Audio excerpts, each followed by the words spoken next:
Tina from Shabbydabbydoodah. Welcome back to my channel. So I thought I would come along and do a tips to building up your stash for junk journals video. So yeah, I mean, I've been obviously doing junk journals now since I think it was 2017 that I started. So I've got obviously quite a lot of ready-made pieces, and you know, to be honest, as soon as I feel that my pieces are dwindling down, I kind of go into panic mode and then, you know, want to build them back up. But I can remember when I first started out, obviously I had no ready-made pieces whatsoever.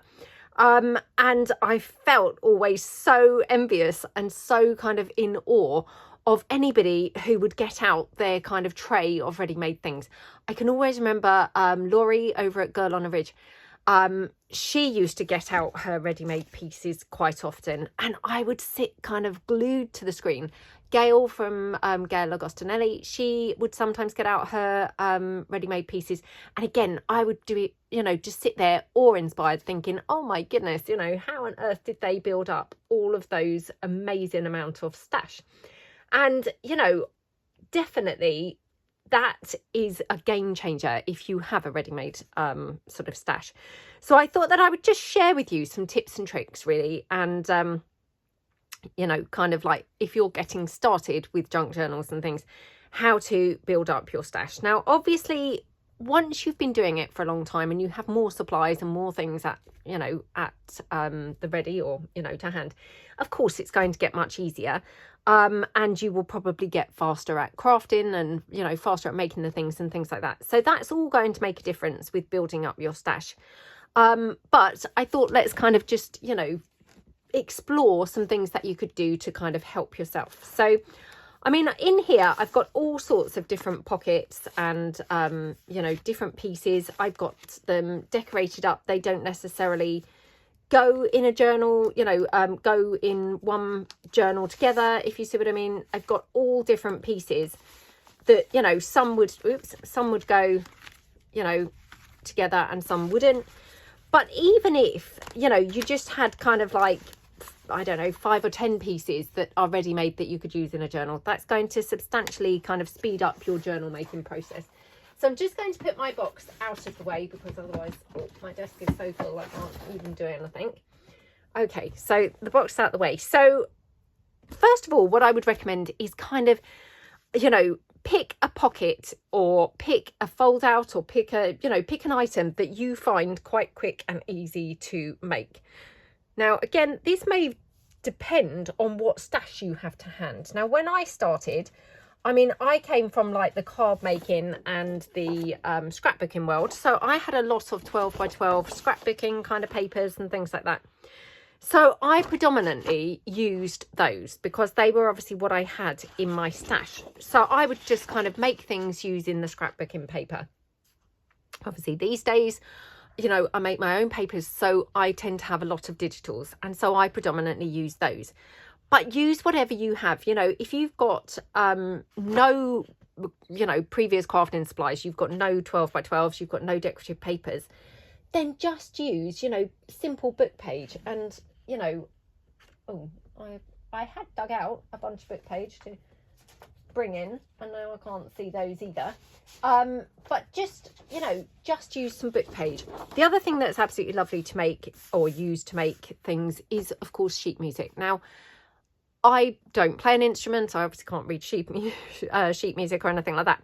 So I didn't have any sheet music. I had to actually purchase some. And again, you know, sometimes you can get lucky, you know, maybe in a charity shop or a car boot sale, which is kind of like our equivalent to like a flea market, that type of thing.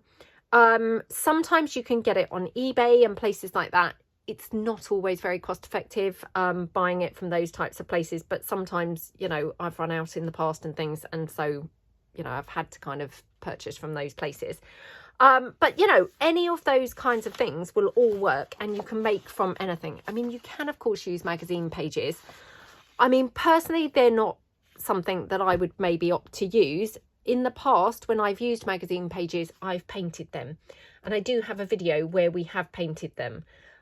So, you know, hopefully you've, you know, maybe kind of seen that video, or, you know, yeah, I mean, if that was of interest to you.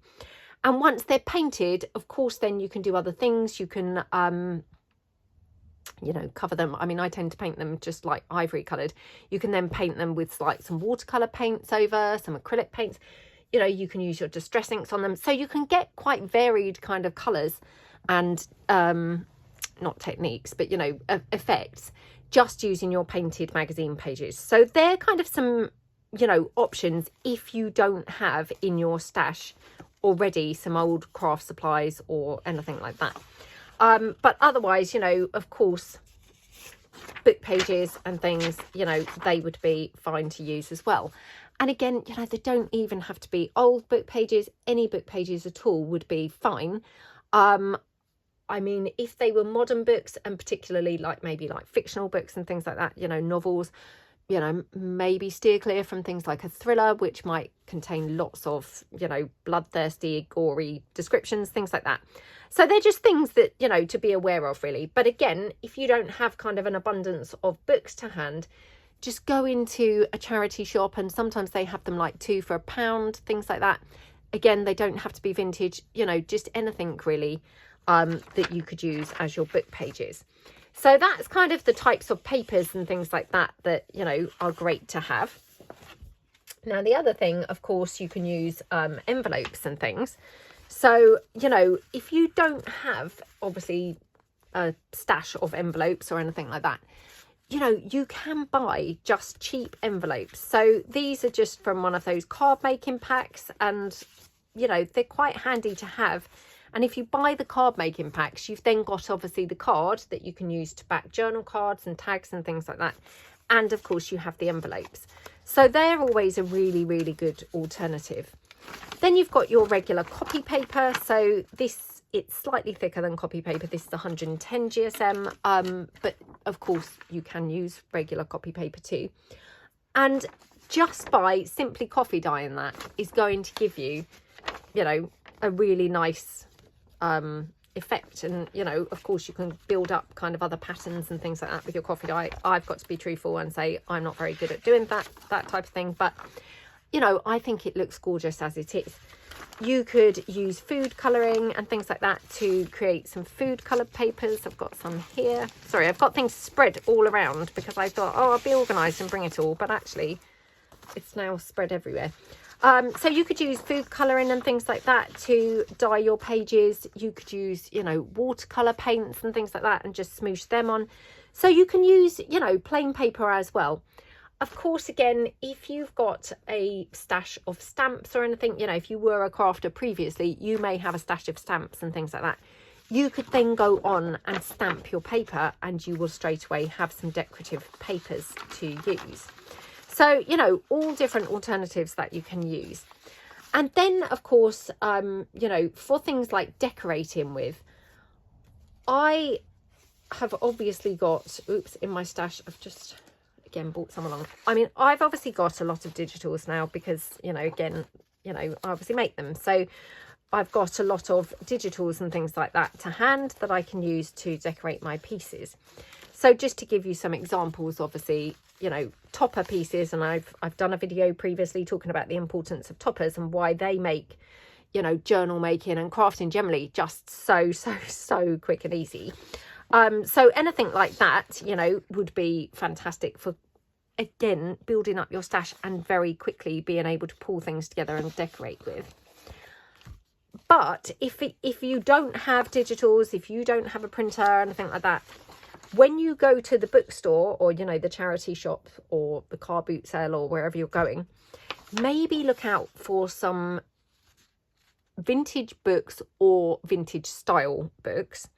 So I've got kind of a couple of pages that I've just bought along from this book, and I can't remember now what this book was because these were, of course, just floating around loose, no longer in the book. And sometimes the book has the page, doesn't it, the title, but unfortunately this doesn't. But I've got a whole range of different pictures, and of course these are gorgeous. I've got these kind of menus or invitations or whatever these actually are, so they would be really good for decorating. I've got beautiful pictures, like some wedding pictures and things like that, and lots of pictures of you know, historical figures and things, which I love, love, love using these types of things. So, you know, if you can find any of these types of books, and often they tend to be your coffee table, what I would call coffee table books, you know, the larger books that are, you know, typically left out on the coffee table to look attractive and be of interest for people to flick through, then these are fantastic to pick up and be able to use just to make quick and easy toppers that you could decorate your pieces with. So once you've kind of like got all your supplies together, and then, sorry, just going on from that, the other thing obviously is lace. Now I've got kind of a whole bunch of different laces and things. I mean, obviously I sell lace and things in my shop on my website and things like that as well. But again, you know, when I was building up my stash, I would sometimes just, you know, use an old top. So for example, here, I've got an old top of mine. You know, you can see it's still kind of like, well, it's still even buttoned up.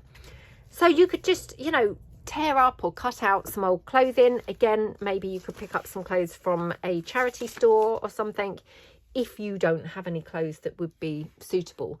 But, you know, lace and things like that, very kind of easily accessible. And, you know, if you don't have any and you had to buy some, again, if you bought it at a charity shop, hopefully you'd be able to get it for not too much of, you know, an expensive kind of price. And then once you've got all those kinds of bits, I mean, of course, you know, once you've been doing it for a little while and you get, you know, more kind of stuff in your stash, then of course you can start building up with more extravagant, extravagant things, you know, maybe, I don't know, like I've got wax seals here. Now, I have to say, I had been crafting, you know, doing junk journals for quite a long time before I bought my wax seal maker. You know, I had kind of coveted them for a long time, and you know, that seemed like an extravagance, and I thought, oh, I'm not sure really whether I'm going to get the best use out of it. So it took me a long time before I bought things like this. Again, you don't have to have things like this. These are lovely to have, you know, once you've kind of thoroughly investigated and you kind of think, yeah, this is the hobby for me. I mean, you don't want to go out straight away and just spend a load of money on something that maybe this isn't going to be, you know, the hobby for you. But if you do, you know, things like this can come later. Your things aren't going to look, you know, your pieces aren't going to look any the worse or anything else. They're just going to look different for not having these types of things. So you don't have to kind of rush out and buy those types of things straight away. And then things like, you know, baker's twine and all of those types of things, which I'm just having a look around because I did have some string and, oh, here it is. I was going to say. So baker's twine and things, again, that can come later. Although, to be honest, I mean, it's pretty good value normally. I get mine often in the range. I was lucky enough to be gifted a lot of it by Happy Mail. So thank you so much. And yeah, but if you didn't have baker's twine, again, just go to like either the packing section of a shop, you know, for in the UK for us, something like the range, and go to where they sell like, you know, the envelopes and the packing products and things, you know, for if you're sending out parcels. They often have string. If you can't get it there, the other place that often has string is, you know, like in the garden kind of department. So yeah, in the range, it's not actually the gardening, but if you were making like artificial flower wreaths and things like that, it's in that section. So these, I mean, I think you get two pretty big you know, balls of string. I mean, this one's been on the use for absolutely ages, so I've used a lot of it. There's still obviously an awful lot left, and I think it was 2 rolls for like £1.50 or something like that. So it was very, you know, very cheap. So something like string and things like that, they're always good for closures and things, you know, and you can just expand your stash kind of gradually. Again, things like sari silk. So, you know, I have got some sari silk, and actually I recently had to order some more because I'd finally used it. So I'd had my sari silk. I'm just going to cut this knot because it's annoying me. I'd had my sari silk for quite a long time. And to be honest, when I first bought it, I kind of didn't use it really because I didn't want to waste it, you know. And then, of course, you know, I just thought, this is ridiculous. Why have I bought it if I'm not using it? So eventually I started using it. absolutely love using it now. But again, I had been making journals for a long time without using sari silk. So things like that, you don't have to have sari silk. You know, it's another expense. It's another lovely thing to have. But if you don't have it, it's not going, you know, your pieces aren't going to be suddenly horrible or any less beautiful because they don't have it. And if you don't have things like sari silk, you know, I've got here a bunch of fabrics to the side here. So some of these fabrics, you know, I've obviously purchased, you know, some of them I've been gifted, and some of them, this for example, this was my ex-husband's, one of his old shirts. So, you know, you really can find fabric anywhere around. This was one of my daughter's old dresses, you know, and then you can just use this type of fabric and then, you know, just literally, oops, snip it down at the side, tear a strip. Now, I'm not saying that that's quite the same as sari silk. Of course, you know, it's not really, but it's not that dissimilar. And obviously, depending on the, you know, the patterns and things like that and the colours that you've got available, you can get the same kinds of effects. I mean, obviously, this is a tiny piece of fabric. It's not going to be long enough for tying something round, but I very often use sari silk, you know, ruffled up on the edge of something. This would definitely just ruffle up on the edge of something. So, you know, you don't have to buy all these expensive things straight away. Obviously, they're lovely to have. And, you know, when you kind of definitely are committed to journal making and things, you know, of course, they would be lovely to be able to go and buy all those things. But you don't have to buy them straight away. So that's kind of another little tip there. Now, the other thing that I would say then, going on from obviously building your you know, your supplies to be able to build your stash, is to actually build your stash, i.e., you know, beyond the shopping, beyond the you know, hunting for treasures and all of that kind of stuff, which is really fun to do. There obviously is then the making of the pieces themselves. So when I first started journal making, again, I used to make things individually per journal. So I would, you know, start a journal and then I would make each thing painstakingly, you know, to put in that journal. And obviously that was very time consuming.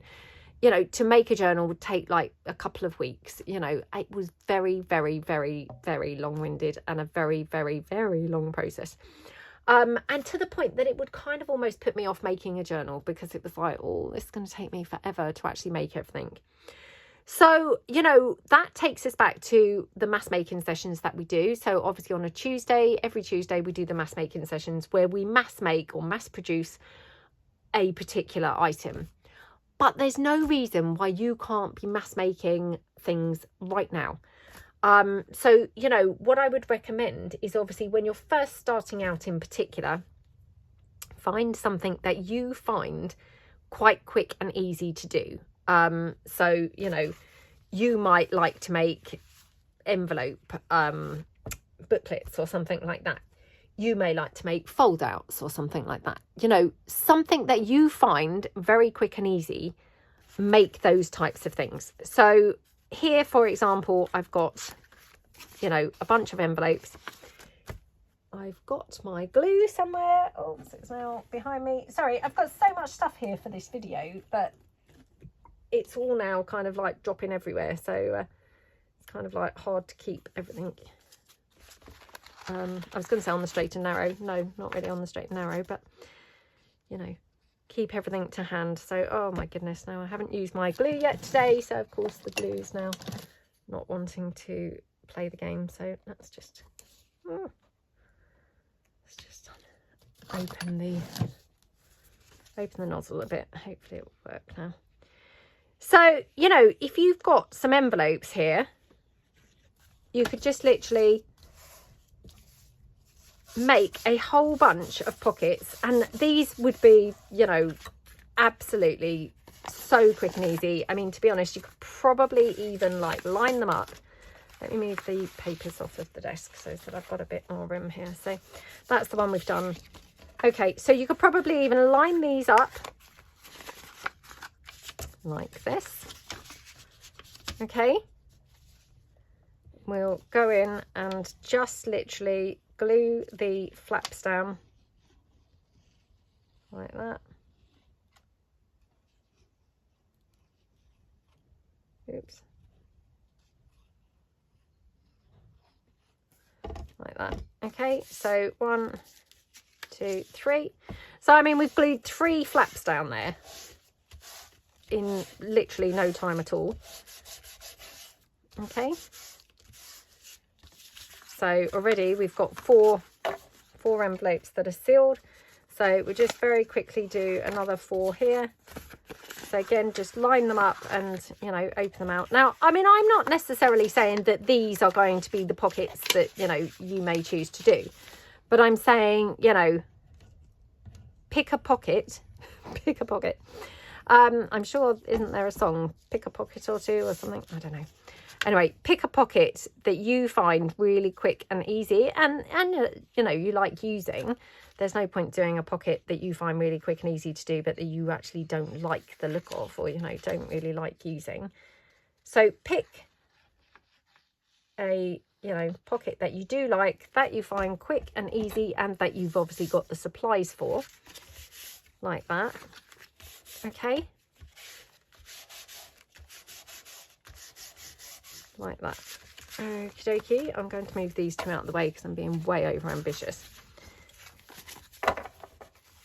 Like that. Now then what you can do is obviously take some paper, and again I'm going to be using digitals because that is what I predominantly have. So, you know, I can't stress enough that you do not have to have digitals. I'm using them because that's what I've got most of. You don't have to be using digitals, you know. Just use whatever you've got to hand. And I'm so sorry about this. I've been obviously, this is my Autumn is Among Us kit that I was obviously making. I've printed it out obviously multiple times, so rather than waste the paper, I've obviously now printed on the other side as well. So again, I'm being really quick and efficient. Well, hopefully we shall see whether I have been or not, by folding it down like back on itself, if that makes sense. Oops, I've torn it. Oops, torn it wrong. By folding it back on itself. So this piece obviously is now going to be too narrow. Oh no, hang on. Maybe this, oh, maybe I will actually have enough to do 3 envelopes from these. Wow, that was really handy, wasn't it? So yeah, there's my 3 bits of paper now. Okay, so I'm just going to take some more. So that was my Roses collection papers. Let me just see if I've got some other paper. Oh no, I've let the side down there because I've now only really got the Roses collection papers. Oh, I have got some of my Shabby Chic collection papers. So again, going to just take those. Whoops. Oh my goodness, sorry. Right, fold these down like that, and then, you know, squish that down, and again fold it back on itself, and that way I've got then, you know, multiple pieces done all at once like that. Wonder whether I could actually be really efficient and take it now to the next level by going in here. Okay, this is probably going a little bit to the extreme. We'll just see. Probably come out really wonky, but fingers crossed, fingers crossed. Okay, going to obviously keep this because, you know, again, especially when you're building up your stash, it's really important to, you know, to accumulate scraps and build up your stash of scraps, because they will come in handy all the time.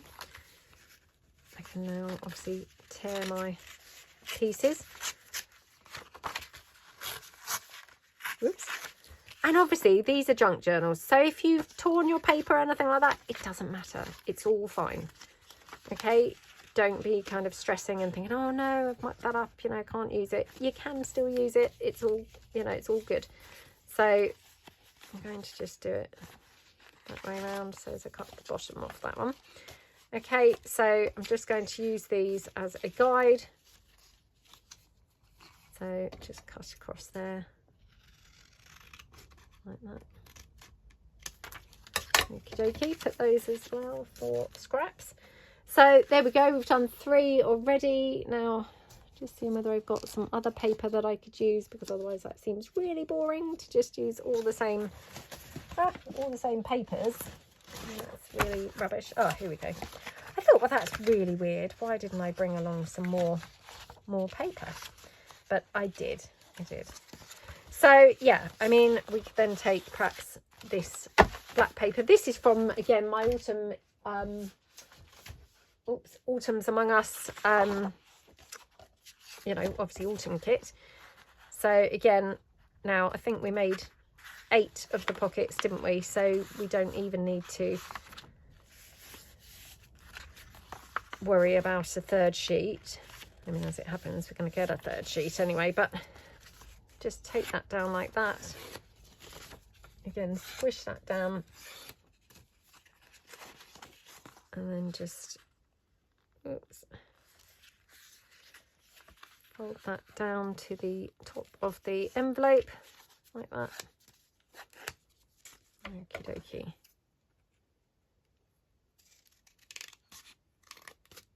There we go. Right, keep that with my scraps, and just quickly tear this down. 1 and 2. Oh, again, please excuse the back of this. Obviously, this was when I was making my frame, you know, printables as well. So, right, so now you've got your papers, obviously, you can just glue those onto your pockets. So, like that.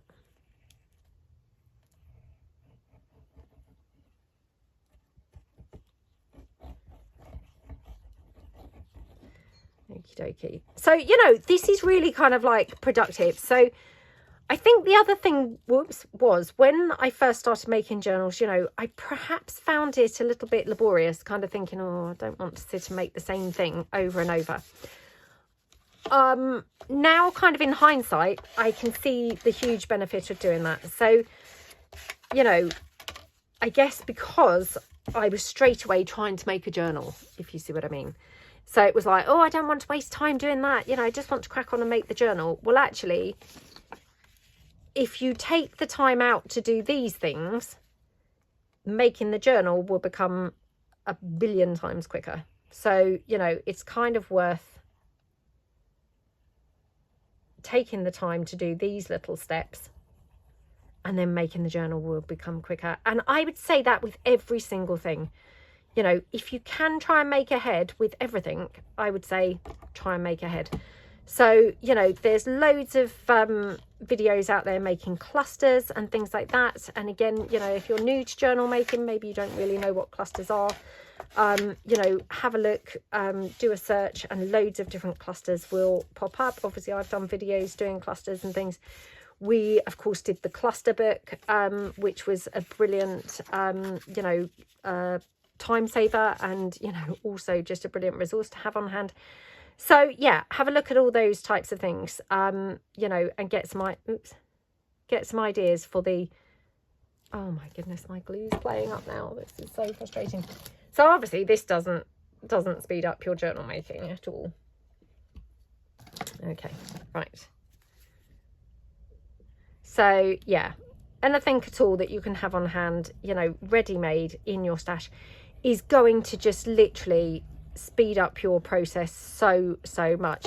Like the wax seals. Again, you know, when I first got my wax seal kit, I would then just make the wax seal, you know, as and when I was obviously making something and wanted a wax seal. And that was fine, because, you know, I was excited to use the wax seals on, you know, on the pieces that I kind of wanted to use them on. Actually, you know, if you have like a day that you spend that whole day kind of making wax seals, that's going to really speed up your process next time when it comes to making your journal. So, you know, it's about kind of like, you know that expression, speculate to accumulate? It's that.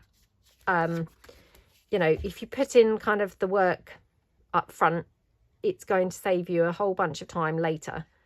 And it took me a long time to, you know, to realise that, really. So, you know, I spent a long time making journals, you know, one thing at a time, making it to match the journal, making it, you know, each individual piece. And yeah, I mean, to be honest, it was really, really inefficient. And yeah, just kind of actually, in the end, what had started as that was how I wanted to do it, because I didn't want to sit doing this, you know, making the same repeat item like over and over again, actually in the end became like a hindrance, because that would actually put me off making a journal, because I would think, oh gosh, you know, it takes so long to make a journal, you know, because of course the journal would take like forever to actually come together. So, you know, it was a yeah, a lesson that I took a long time to learn. But actually, now I've kind of realised, I mean, actually, I probably would struggle to go back to making journals like that anyway. I do occasionally, like at the moment, I'm making a journal, you know, using a kit. And so, of course, I'm making every single thing from that kit. So I'm having to make everything from scratch. But the difference being, I suppose, is because I'm using things from the kit. So that in itself is still a great time saver, because obviously everything's lovely and coordinated. And, you know, it's not like I'm literally searching around to think, oh, what might go with that, you know, which all of those things really do zap up a lot of time, you know, and just really kind of drag out the entire process, really. So, yeah. Right, so after this one, we've only got 2 more to do. So, I mean, that's how quickly these have literally come together. So, like that. Okie dokie.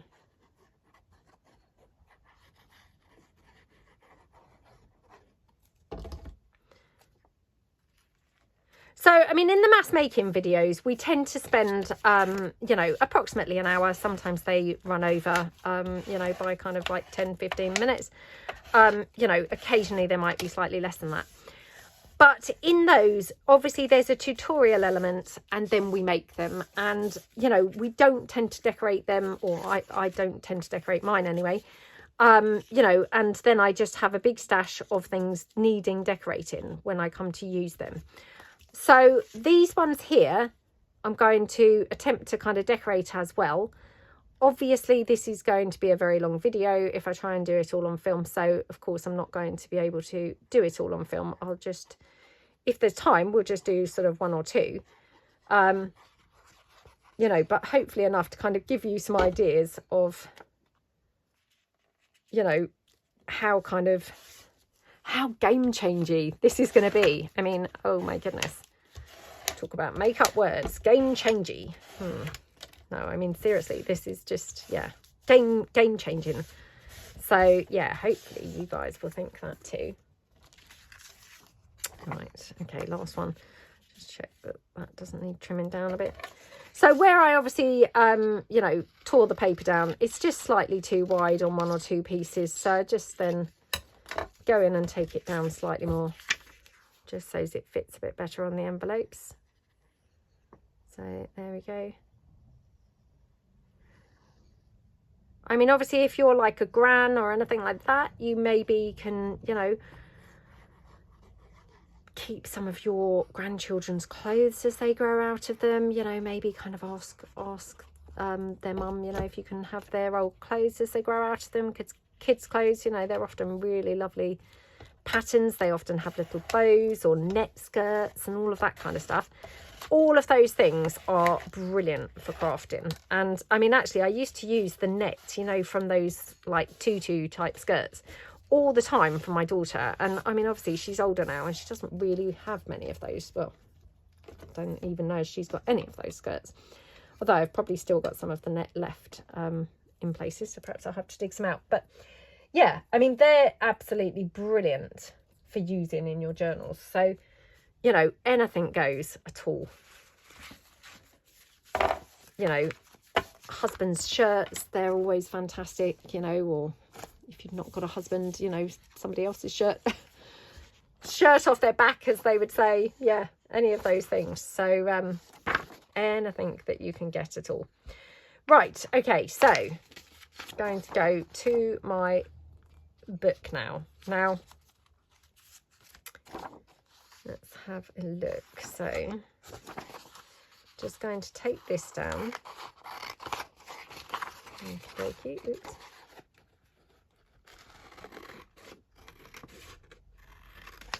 Like that. Okie dokie.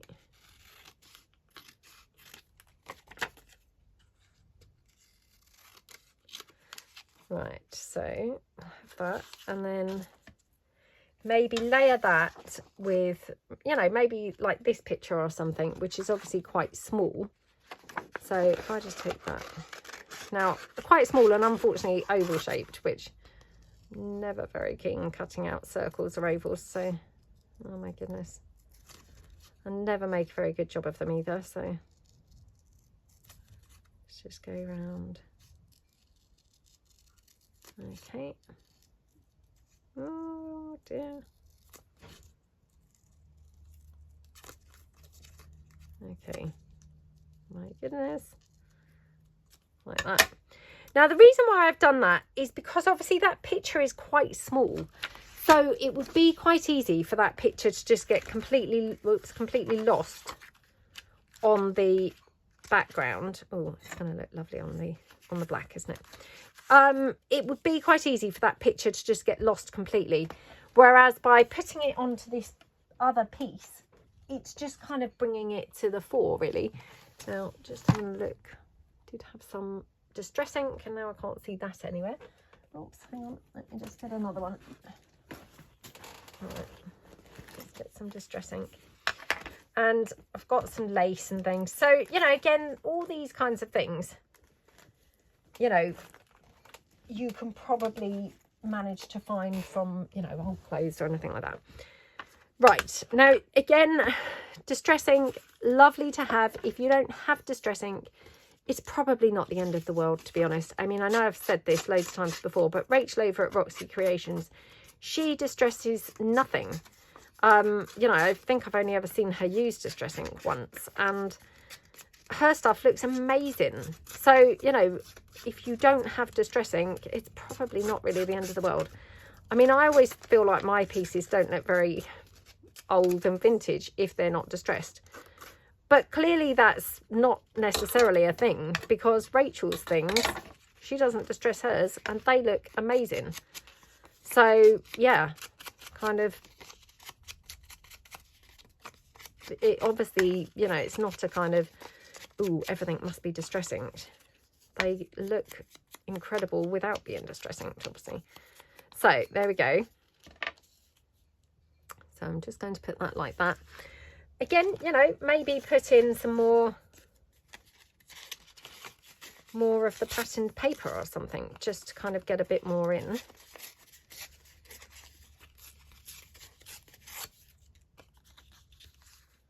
You know, you could even kind of like have her more like this, just so there's a bit more interest going on there.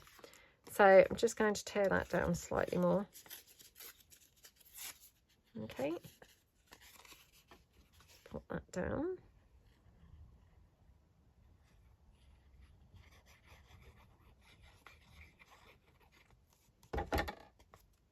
Oops. Oh my goodness. Get that glue out of the way. So, yeah. And for some reason, I always go to the right. So, yeah, of course, my piece is now going to be on the right. Okie dokie. Right, now I'm going to cut the top of my pocket open.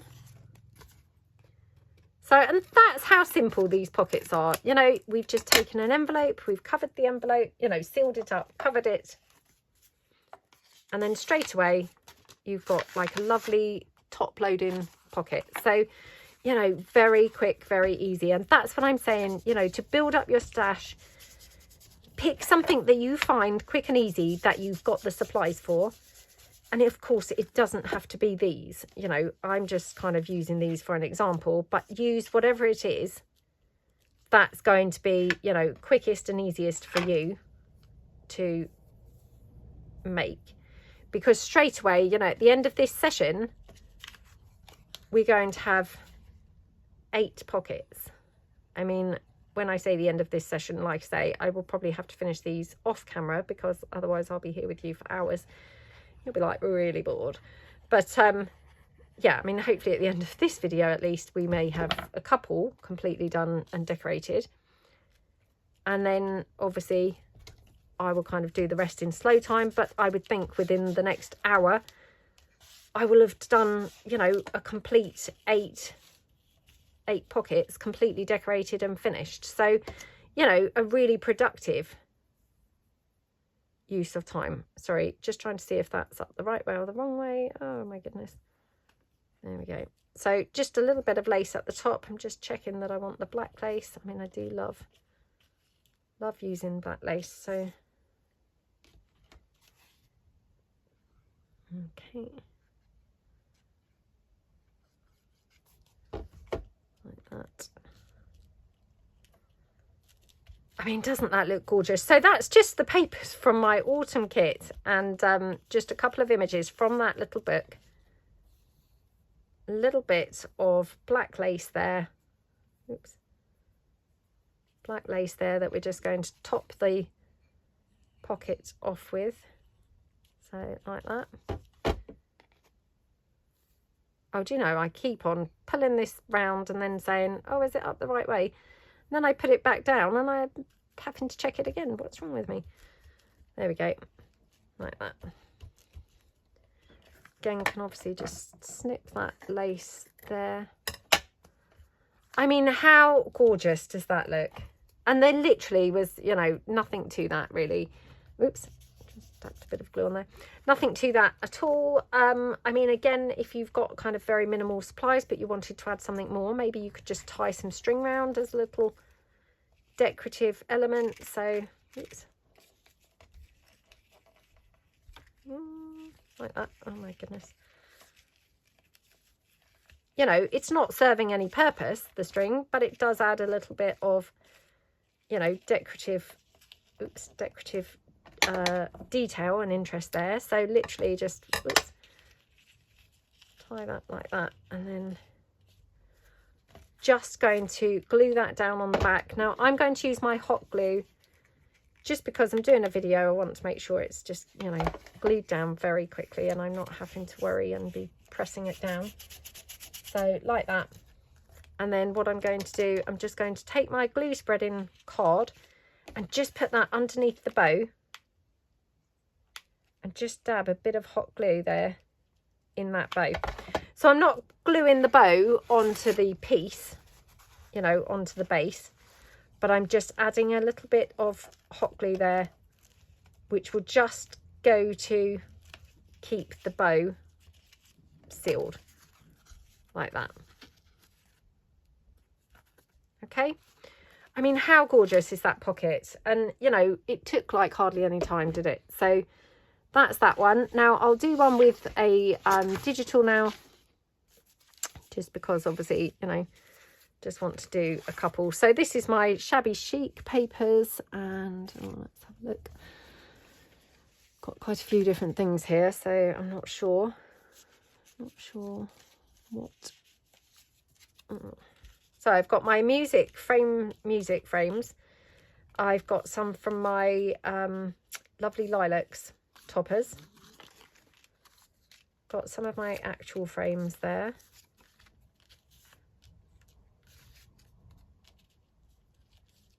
That's quite nice, isn't it? Or maybe a bigger one. Maybe something like that. Okay. So something like that. So I'm just going to go round and ink the edge of this.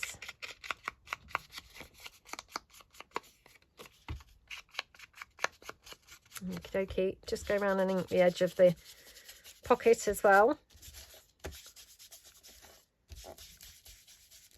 Okay. Now do we want to have this on something so it's more sort of standy outy? Did we have any left of that? We didn't have any of that lilac left, did we? No, I think, oh, we did. I thought, oh, we used all of that, but no, we have got a little bit left. So let's just see. Oops.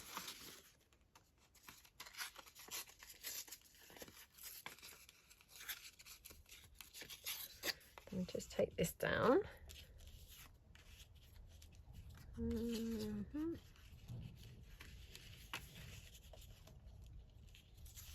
Maybe just, yeah, maybe just take that down there a bit more. Something like that. Yeah, that's quite pretty, isn't it? So I'm not going to ink this up. I'm going to leave this one like that. And just pop this down. Now I'm hoping that I might have some fabric that we could use. You know, like how we normally use the sari silk. Just to, you know, give that effect. So if we pop that down there, now just see if we can have a bit of lace coming out from there.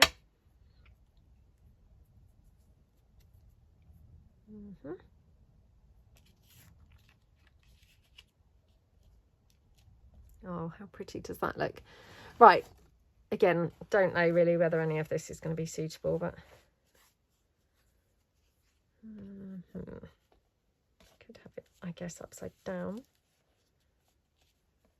Well, should we do that? Because yeah, I think that would look quite nice now. Where do we want it is the question. At the top? Oh yeah, at the top, I think. So that's just that dress, you know, that I said about my daughter's old dress. And yep, we're just going to use that. So let's just pop this bit of lace down here.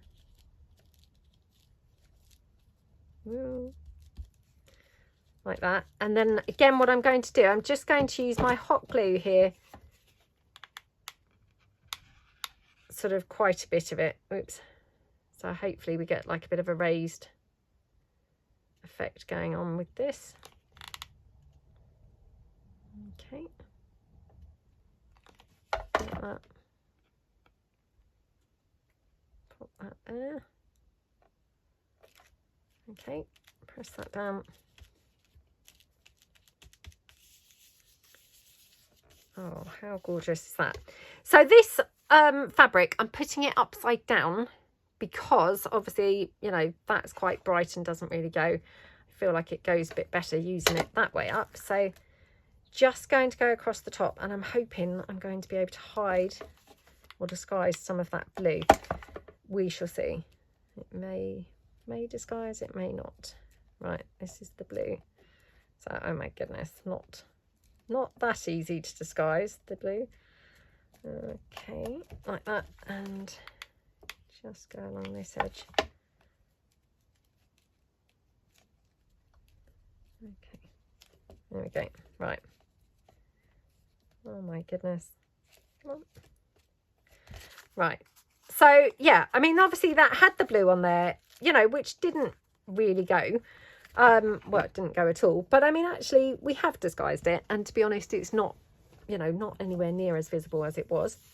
And again, I've got that baker's twine, so let's just see whether it might look cute with the baker's twine tied round. Again, you know, may or may not, but it's all just extra kind of detail, and just trying to demonstrate, you know, using sort of minimal things. So just have that, oops, tied over there. Like that. Oh, I don't know whether I like that, to be honest. Maybe looked better without the twine, I'm not sure. Let's put it up. I mean, we could even have it high up. Maybe something like that. I don't know. Maybe, yeah, maybe better without the twine, I'm not sure.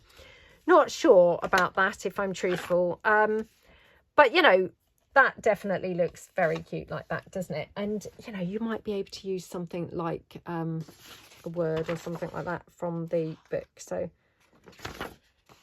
let's just see. I mean, obviously I've got, you know, digitals and supplies and things like that here to the side, but I'm trying to show you how you could just use, you know, very minimal type things. So for example here, just take down this portion on like the less yellowy background, like that. Okie dokie, and then we just tear that down. I mean, it's a bit wide. What about if we just have this, that portion there saying Windsor Castle, which is kind of cool, isn't it? So yeah, let's just try that. So yeah, I mean, just something like that. It's just enough to give it just a little bit of you know, extra interest, really, isn't it? So yeah, do we like it up here, or do we like it actually going across here? Quite like it actually just across there, to be honest. So yeah, just going to glue that down. I've not inked this or anything because, to be honest, it may go quite yellow, which, you know, I don't necessarily want it going as too yellow. There we go. How cute does that look? Could always put a button on there or something if you've got any buttons. Just got a couple here. I mean, I just always keep some beside my desk, but yeah, probably haven't really got anything quite suitable without rummaging through here, and I'll be here for ages because it's quite a big tub of buttons. So yeah, I won't persevere, although I do have that. Oh, that's a weird one, isn't it? Yeah, I won't be looking for them during the video because it's, I keep saying that and then I keep looking. Sorry. Yes, let's not be looking for those. So yeah, but anyway, I mean, I think that looks absolutely gorgeous, just how it is. Very, very cute. Obviously used up, you know, some of that old dress and things like that. And yeah, I mean, aren't they just so gorgeous? So obviously I've got 6 left to decorate, but straight away we've got there, you know, potentially 6 undecorated pockets, 2 decorated. So by the time that I spend another kind of hour decorating the others, I've got 8 pockets there ready to go into my stash. So all you'd have to do is do that with a handful of different pockets that you really like the you know, the making process of, and you find that quite quick and easy to do, and straight away you're going to have a, you know, a little box full of ephemera and things ready for your journals. So I hope that you got some useful tips and things there. I hope that, you know, this helps to build your stash, to, you know, get you started with junk journals and all of that kind of thing. And yeah, thank you so much for watching. I'd really appreciate it if you leave a comment in the chat down below. You know, maybe, are you new to journals? What do you find the best way to speed your process up? All of those kinds of things. You know, do you join in the mass making? Have they been a kind of game changer for you? And yeah, thank you so much for watching, and I will see you guys in the next video. Have fun. Thanks, En. Bye.